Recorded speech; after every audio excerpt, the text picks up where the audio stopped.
What can we learn from famous last words? The more famous you are, the more well-known you are, the more likely it is that your last words are going to be recorded. It's very likely that your last words are going to be important to people. People are going to want to know, what was the last thing he said? Well, this can be very instructive.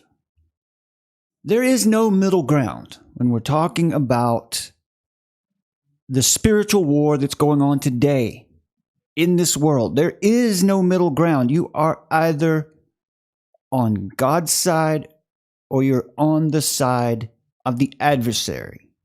Matthew chapter 12, verse 30, he that is not with me is against me, and he that gathers not with me scatters abroad.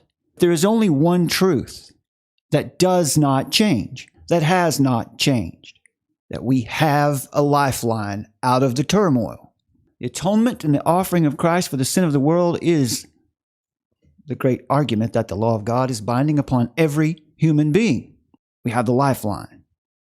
The everlasting inheritance is purchased for the elect, those who will make their election known.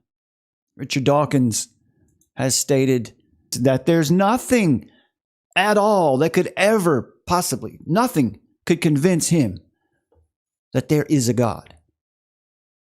It's not very scientific, is it?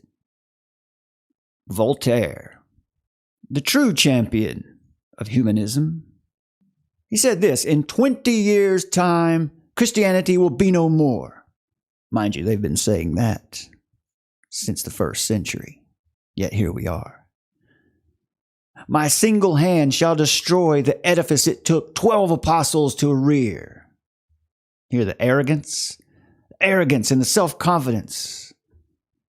The historian Peter Gar himself, an admirer of Voltaire, described Voltaire's distaste for Christianity as almost an obsession. Repeated and passionately, Voltaire returned to the theme, quote, every sensible man, every honorable man must hold the Christian sect in horror. Did he have a change of tune on his deathbed? Quote, I am abandoned by God and man. Doctor, I'll give you half of what I'm worth if you will give me 6 months' life. And the doctor answered, Sir, you cannot live 6 weeks.